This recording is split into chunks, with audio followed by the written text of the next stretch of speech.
അസ്സലാമു അലൈക്കും വറഹ്മത്തുള്ളാഹി വബറകാതുഹു. അൽഹംദുലില്ലാഹ് അസ്സലാത്തു വസ്സലാമു അലാ അഷ്റഫിൽ മുർസലീൻ വഅലാ ആലിഹി വസഹ്ബിഹി അജ്മഈൻ.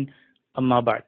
പ്രിയമുള്ള സഹോദരങ്ങളെ, ദാനധർമ്മം മനുഷ്യ മനസ്സിനെ ശുദ്ധമാക്കുകയും വിമലീകരിക്കുകയും അശ്രദ്ധമായ അവസ്ഥയിൽ നിന്ന് അവബോധത്തിലേക്ക് നയിക്കുകയും ചെയ്യുന്ന വളരെ പ്രധാനപ്പെട്ട ഒരു കാര്യമാകുന്നു. സമ്പത്ത് ദൈവത്തിന്റെ അനുഗ്രഹങ്ങളിൽ ഒന്നാണ്. മനുഷ്യരുടെ നിലനിൽപ്പിനായി അല്ലാഹു സുബ്ഹാനഹു വ തആല നിശ്ചയിച്ചു തന്നിട്ടുള്ള വളരെ മഹത്തായതാണ് നമ്മുടെ ധനം.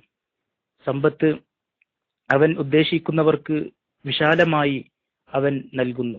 ദൈവിക അനുഗ്രഹമായ സമ്പത്ത് സത്യവിശ്വാസിക്ക് പരീക്ഷണമാണ്.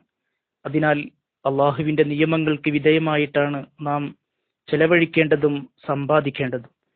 അള്ളാഹുവിന്റെ ഇഷ്ടവും തൃപ്തിയുമാണ് അതിലൂടെ നാം നേടിയെടുക്കേണ്ടത്. സ്വതക്കയിലൂടെ, ദാനധർമ്മത്തിലൂടെ ഒട്ടനവധി നേട്ടങ്ങൾ നേടിയെടുക്കാൻ നമുക്ക് സാധിക്കും.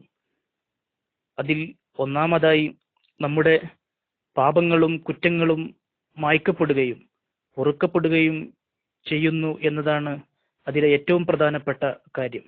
പരിശുദ്ധ ഖുർആൻ പറയുന്നു, ഇൻ തുഖ്രിദുല്ലാഹ ഖർളൻ ഹസന യുളാഇഫുഹു ലക്കും വയഗ്ഫിർ ലക്കും വല്ലാഹു ശകൂറുൻ ഹലീം. നിങ്ങൾ അള്ളാഹുവിന് ഉത്തമമായ കടം കൊടുക്കുന്ന പക്ഷം അവനത് നിങ്ങൾക്ക് ഇരട്ടിയാക്കി തരികയും നിങ്ങൾക്ക് പുറത്തു തരികയും ചെയ്യുന്നതാണ്. അള്ളാഹു ഏറ്റവും അധികം നന്ദിയുള്ളവനും സഹനശീലനുമാകുന്നു. നബി സല്ലല്ലാഹു അലൈഹി വസല്ലമ പറയുകയുണ്ടായി, നന്മയുടെ കവാടങ്ങളെ സംബന്ധിച്ച് ഞാൻ നിങ്ങൾക്ക് അറിയിച്ചു തരാം. എന്നിട്ട് അവിടുന്ന് പറഞ്ഞു, നോമ്പ് പരിചയാണ്. സദക്കകൾ തെറ്റുകുറ്റങ്ങളെ മായ്ച്ചു കളയുന്നതാണ്, വെള്ളം തീയിനെ കെടുത്തിക്കളയുന്നത് പോലെ. രണ്ടാമത്തെ കാര്യം, സദക്ക നമുക്ക് പരലോകത്ത് തണൽ ലഭിക്കാൻ കാരണമായി തീരും. പ്രവാചകൻ സല്ലല്ലാഹു അലൈഹി വസല്ലമ പറഞ്ഞു, ഓരോ മനുഷ്യനും അവന്റെ സദക്കയുടെ തണലിലായിരിക്കും ജനങ്ങൾക്കിടയിൽ വിധിക്കപ്പെടുന്നത് വരെ. സദക്ക കോപത്തിൽ നിന്നുള്ള സുരക്ഷയാണ് എന്നാണ് മറ്റൊരിക്കൽ അവിടുന്ന് പ്രവാചകൻ സല്ലല്ലാഹു അലൈഹി വസല്ലമ പറഞ്ഞത്. സദഖത്തു സിരി തുത്ഫിഉ ഗളബ റബ്ബി. രഹസ്യമായ ദാനധർമ്മം രക്ഷിതാവിന്റെ കോപത്തെ തണുപ്പിക്കുന്നതാണ് എന്ന്. അതേപോലെ തന്നെ സദഖ ചെയ്യുമ്പോൾ നാം ശ്രദ്ധിക്കേണ്ടുന്ന വളരെ പ്രധാനപ്പെട്ട ഒരു കാര്യമാണ്, നമ്മുടെ കുടുംബത്തിൽ തന്നെ പാവപ്പെട്ടവരുണ്ടെങ്കിൽ അവരെ നാം പരിഗണിക്കണം. കാരണം അതിന് ഇരട്ടി പ്രതിഫലം ഉണ്ടെന്ന് ഹദീസിൽ കാണാൻ സാധിക്കും. വഅലാ ദിൽ ഖറാബത്തി ഇസ്നതാനി സദഖത്തുൻ വസിലത്തുൻ. അടുത്ത ബന്ധുക്കൾക്കുള്ളത് രണ്ട് പ്രതിഫലമുള്ളതാണ്.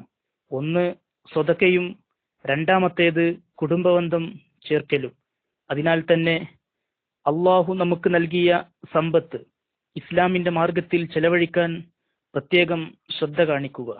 അത്തരത്തിൽ ചെലവഴിക്കുന്ന മുകളിലെ കൈ ആണ് അത് വാങ്ങുന്ന അടിയിലുള്ള താഴെയുള്ള കൈയിനേക്കാൾ ഉത്തമമായിട്ടുള്ളത് എന്ന് പ്രവാചകൻ സല്ലല്ലാഹു അലൈഹി വസല്ലമ നമ്മെ പഠിപ്പിക്കുന്നു. പലപ്പോഴും പലരുടെയും ധാരണ ചെലവഴിച്ചാൽ അത് നഷ്ടപ്പെട്ടു പോയി എന്നാണ്.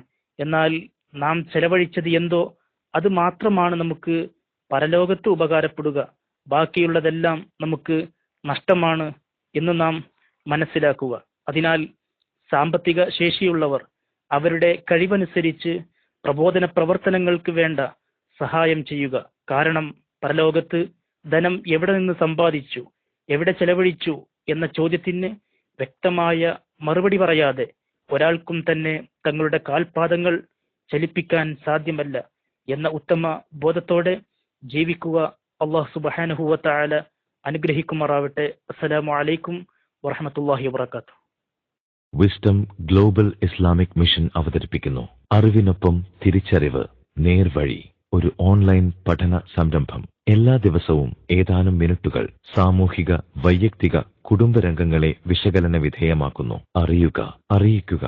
Piece radio, tune to reality.